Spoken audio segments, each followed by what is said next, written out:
Edu learning point. Edu learning point में सभी बच्चों का स्वागत है। आइए बच्चे, आज हम लल्लद की वाक कविता को पढ़ेंगे। वाक कविता को पढ़ने से पहले सभी बच्चे आज लल्लद का थोड़ा सा बच्चे परिचय प्राप्त कर लेते हैं। लल्लद का जन्म सिमपुरा गांव कश्मीर में हुआ था। इनकी काव्य शैली वाक है। इनके उपनाम लल्लेश्वरी, लल योगेश्वरी और लल्ला है। कविता शुरू करते हैं।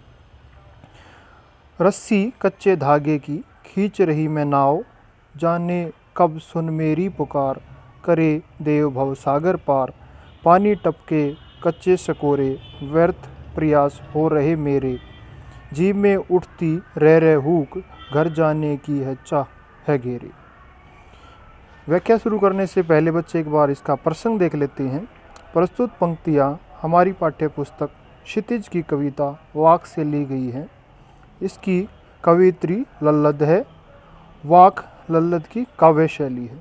इसमें उन्होंने अपनी कविताओं में सामाजिक कुरीतियों और धार्मिक आडंबरों का विरोध किया है। व्याख्या शुरू करते हैं बच्चे। रस्सी कच्चे धागे की खींच रही मैं नाव, जाने कब सुन मेरी पुकार, करे देव भव सागर पार। इसमें कवित्री ईश्वर से मिलाप करने की अपनी व्याकुलता को चित्रित करती है। कवित्री कहती है कि जिस तरह कच्चे धागे से बनी हुई रस्सी से नाव खींचने में रस्सी टूटने का खतरा रहता है, उसी तरह जीवन के आखिरी पड़ाव में कवित्री को भय है कि उसकी सांसें पता नहीं कब थम जाएंगी और ईश्वर से मिलने की चाहत या ईश्वर भक्ति अधूरी रह जाएगी। वह कहती है कि ईश्वर मेरी पुकार न जाने कब सुनेंगे, कब मुझे भक्ति की प्राप्ति हो पाएगी। पानी टपके कच्चे सकोरे, व्यर्थ प्रयास हो रहे मेरे। जी में उठती रह रहे हूक, घर जाने की चाह है घेरे। जिस तरह कच्चे बर्तन में पानी रिस रिस कर कम होता रहता है, उसी तरह कवित्री का जीवन भी कम हो रहा है, अर्थात वह अपने जीवन के आखिरी पड़ाव में है। उसके द्वारा ईश्वर भक्ति के लिए किए गए सभी प्रयास व्यर्थ जा रहे हैं। कवित्री के मन में बस ईश्वर से मिलने की चाह जागृत हो रही है। खा खा कर कुछ पाएगा नहीं, न खाकर बनेगा अहंकारी।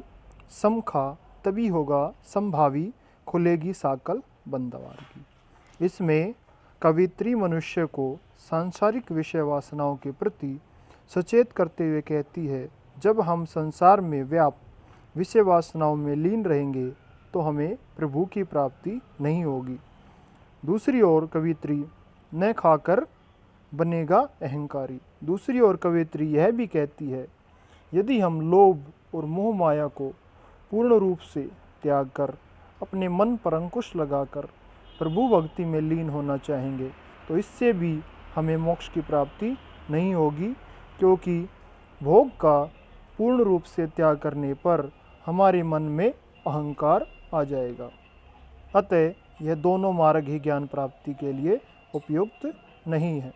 सम खा, सम होता है बच्चे समान, खा तभी होगा समभावी, खुलेगी साकल बंद द्वार की।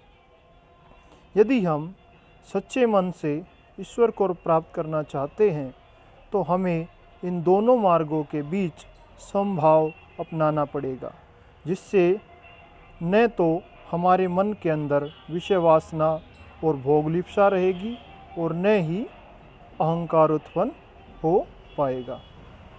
तो आई सीधी राह से गई न सीधी राह, सुषुम सेतु पर खड़ी थी, बीत गया दिन आह। जेब टटोली कोड़ी न पाई, मांझी को दूं क्या उतराई।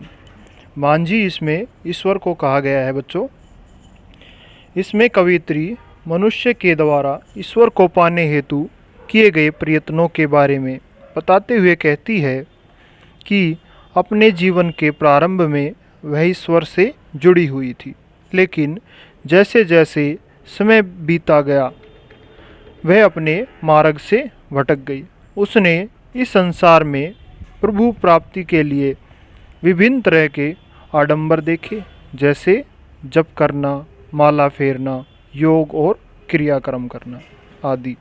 और इन आडंबरों में उलझकर उसने अपना सारा जीवन व्यतीत कर दिया। उसे कुछ हासिल नहीं हुआ, वह खाली हाथ रह गई। कवित्री कहती है, अब जब परमात्मा से उसका मिलन होगा तो वह उसे क्या जवाब देगी, उसे क्या कहेगी कि उसने जीवन में कौन कौन से कार्य किए हैं।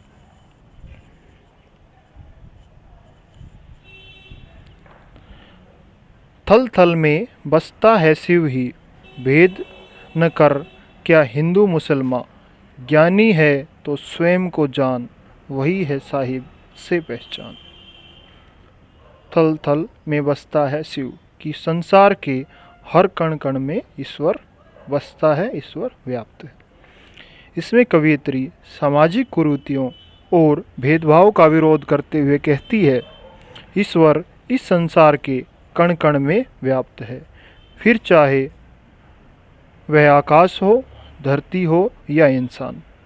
जब ईश्वर हम इंसानों के बीच भेदभाव न करते हुए हमें समान दृष्टि से देखता है, तो क्यों हम इंसान हिंदू मुसलमान और जात पात का भेद अपने अंदर लाकर एक दूसरे को हे दृष्टि से देखते हैं। ज्ञानी है तो स्वयं को जान। कवित्री कहती है, यदि तुम ज्ञानी हो, बुद्धिमान हो, तो पहले स्वयं को जानो, अपनी अंतरात्मा की आवाज़ को पहचानो, तभी तुम ईश्वर के साक्षात्कार कर सकते हो, ईश्वर के सच्चे रूप के दर्शन कर सकते हो। प्यारे बच्चों, अगर आपको ये कविता पसंद आई हो तो इसे ज़्यादा से ज़्यादा लाइक, शेयर और सब्सक्राइब करें, जिससे ज़्यादा से ज़्यादा बच्चों का भला हो सके।